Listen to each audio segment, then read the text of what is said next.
Welcome to a discussion about women in intimacy. This is a guide for clarity, especially for men. Since this was announced via my YouTube channel, I'm going to allow on the YouTube channel a few aspects of that presentation. And obviously the full version of this discussion is going to be on the Patreon community, so consider joining. You're going to get access to that one and also to other bonuses, presentations, and also somatic practices. So let's get into the content. First of all, what do women want? Secondly, what makes a woman seem inconsistent? Third, sex with a woman. Fourth, the erotic blueprints. And fifth, last one, the state of the relationship. So the first 2 points, what do women want and what makes a woman seem inconsistent, are going to be on YouTube. The rest are going to be available only on Patreon. So let's go. First of all, what do women want? Well, to be plainly direct here, first of all, they want to be loved and cared for. Relationships do mean, at a certain degree, security, especially material, but also emotional for women. You can argue that it wasn't always the case, that marriage was very pragmatic, it was for the resources, it was to make lives convenient for everyone involved, and also to ensure the continuation of the gene, of the family, of the wealth, and so on. However, these days, it's not just for material security or for continuation, but it's also for the emotional security, for the stability, for the affection and the care. And in the case of women, especially in intimacy, women want to be loved and cared for. Secondly, what I put here was to be firmly held. This is a bit of a nuance from the man is dominant, is leader, and all that stuff. So this is a more subtle way to look at it. So they want to be firmly held. Yes, there's protection involved. There is reasoning involved there, but it's not in the sense that, okay, I'm the helpless woman and this guy will decide everything for me and I'll just follow along because I don't have any opinions, I don't have any wants or desires of my own. So I'm expressing this from the women's perspective, to be firmly held. They need to know that, especially women who are more mature, they need to know that they have a man next to them whom they can count on. Obviously, this is not going to be perfect, and women understand this. There are times when men get tired, they don't know what to do. They are also human beings, and a mature woman understands that. She will not reprimand her man if at a certain point he needs guidance himself, he needs understanding. He's the one who needs to be held, nurtured, spoiled, and so on. Spoiled in a good way, okay? So overall, we do need a firm holding, but that can be a lot of things. Money in the house some days. In other days, just somebody, a rock that we can lean on, especially when we're not so okay physically or emotionally for whatever reason, when we're drained, and so on. But we don't expect that 100% or 24/7. Third, a safe space to speak. For intimacy, this one is very important, and the younger women don't necessarily know how to phrase this one, but they wished they had a safe space where they could speak, meaning they could say the things that they want about intimacy without being judged, without being reprimanded, without being scolded for what they want, without being told that it's unreasonable, that they want too much, and so on. Or without hearing that the man, their man, will take it personally. Okay? So this is very important, a safe space to speak. So what could they speak? Well, they could say what isn't working so well for them. They could say what they wished that was done differently. They could say what they wished that they got more of, and so on. A lot of guys are insecure about their sexual capability. So many times, even if they don't realize it, they react in a defensive way. So there's no space for them to speak. And this is why a lot of women subconsciously fear to say. If something's not right, they fear to say it. So a lot of times women are afraid to speak because they don't feel that there is a safe space where they could speak. Next, what I put here was a beautiful, or actually beautiful and heartfelt moments with their beloved. So we're talking about beautiful intimacy, not necessarily always wild and intense and adventurous and exploratory. That's also cute to have. But for women especially, the beautiful and heartfelt moments. They don't have to be every day. They don't have to last for hours. They just need to also feel like they are held, seen, like their heart can open up. That's what I meant by beautiful and heartfelt moments. In intimacy, as in physical intimacy. Then, what they need is a small universe of their own. So women need to take care of their stuff, fix themselves, groom themselves, make themselves beautiful and so on. And some days when they're not feeling so great, they just need their universe of their own where nobody sees them. This one is very, very important. It doesn't mean that they're separating from the man. It doesn't mean that they're hiding anything.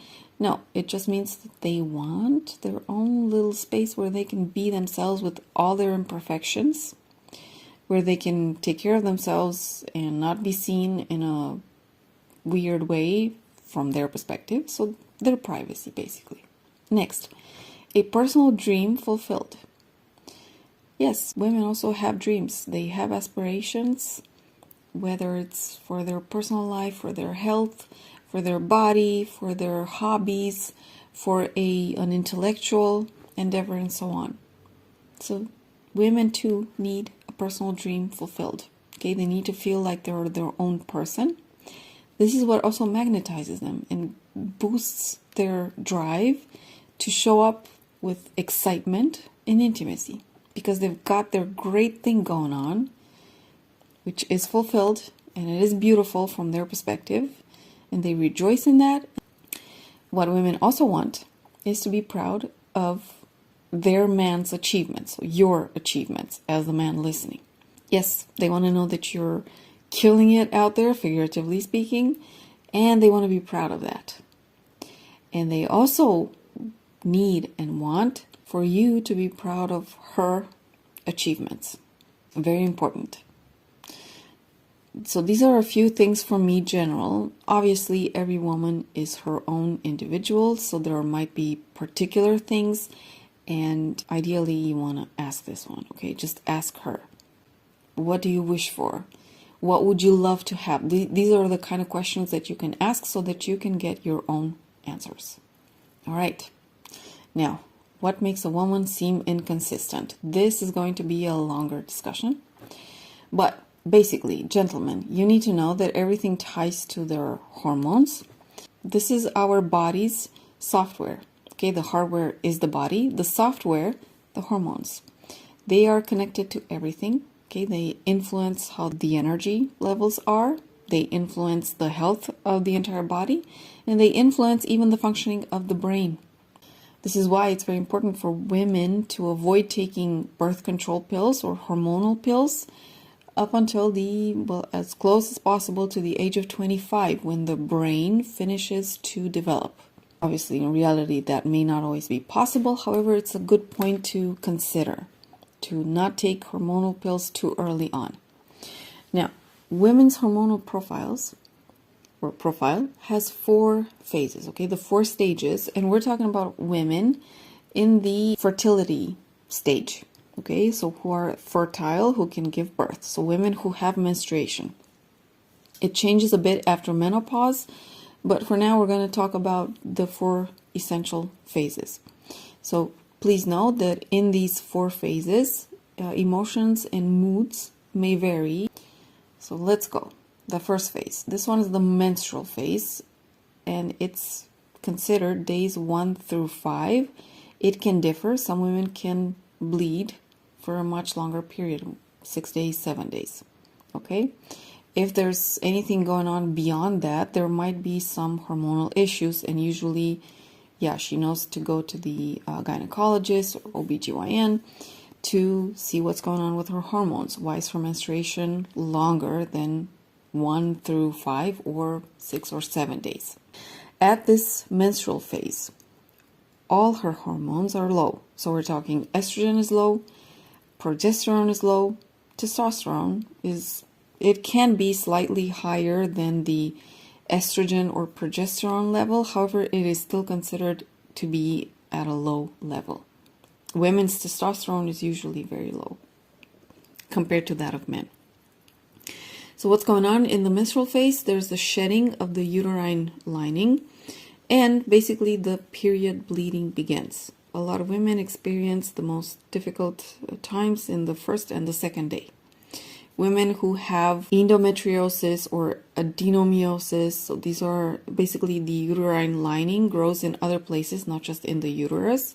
So when the uterine lining sheds, the lining that grows in other places also sheds, but there's intense pain with that shedding. And there are, yes, excruciating pains. We're talking cramps that can put a woman down. Now, the mood, basically tired, introspective, sensitive, low energy. Okay, you don't really expect to do much. In some cultures, women are allowed in the first 2 or 3 days to stay at home. They are helped by others. They are allowed to rest and just recuperate. Basically, the body is already doing a lot of work, and women lose blood. That's why a lot of women have low iron levels, because of the blood loss that happens every month. And you need to know that the bleeding can be more abundant in some women and less abundant in others. This depends on a lot of factors. So this is also something to consider. A lot of women have a harder time to function in society because of the bleeding that is that intense. Second phase. This one is the follicular phase. So it happens days 1 through 13. Yes, it overlaps with the menstrual phase.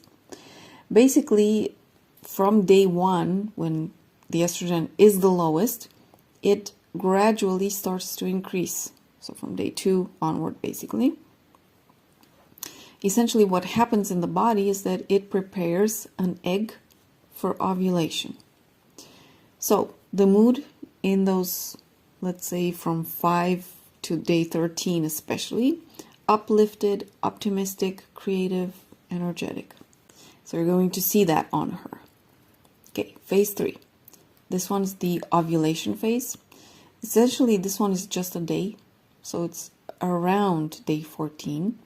When women have irregular cycles, this day 14 may differ.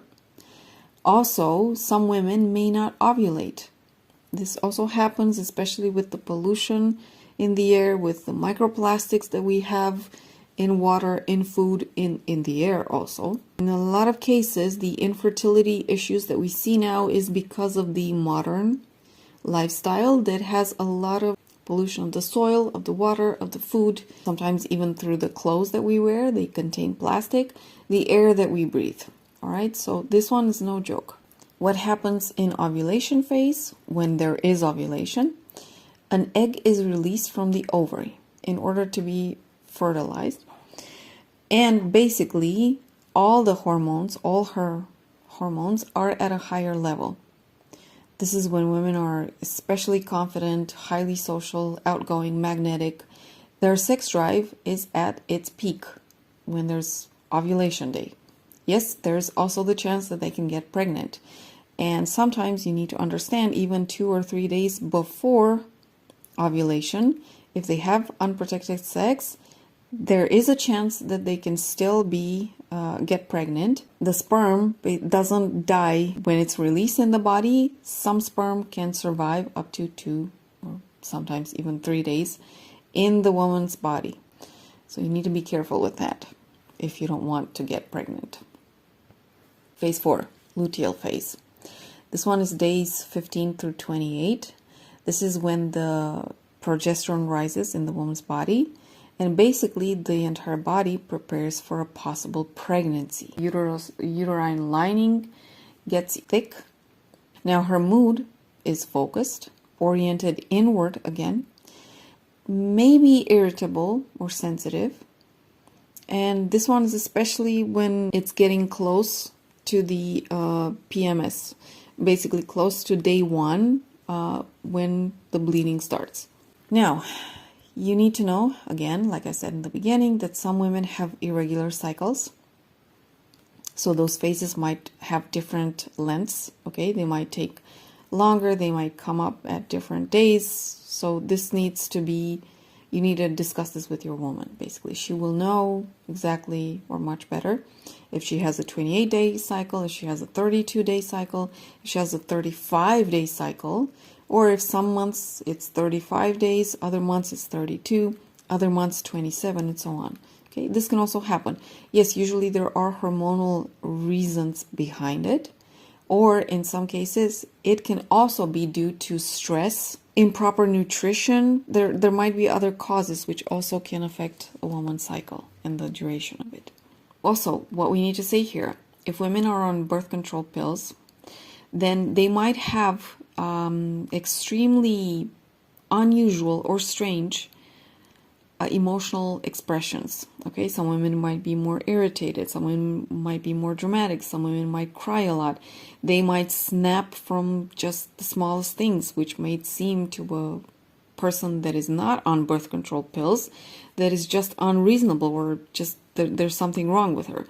And indeed, in some cases, the birth control pill can have a lot of unpleasant side effects. Okay, some women can have tender breasts, so if you squeeze them even just a little bit, they can feel very painful. Some women can have a lot of other reactions, okay? And this one's usually when the woman is on birth control pills, she is informed of all the potential side effects. And when she starts taking the birth control pills, she's usually monitoring all the effects, and usually the OBGYN tells her to get in touch with them if any unusual things happen. Okay, so usually these are kept in observation. So we're going to stop right here. I want to remind you that you're going to find the complete material on Patreon. It has in total 53 minutes, and we discuss frequent issues when having sex with a woman, such as pain, such as avoidance, such as how do you get to explore, what exactly is important for each one in intimacy and how to find out, and so on. Then we look at the erotic blueprints.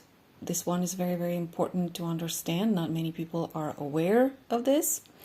And lastly, we look at the state of the relationship overall. So there are many other details in the complete material.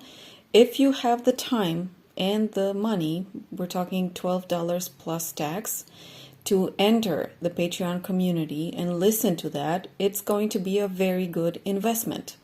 Also remember that when you join Patreon, you can also ask for some guidance if, for whatever reason, something presented there was not clear enough.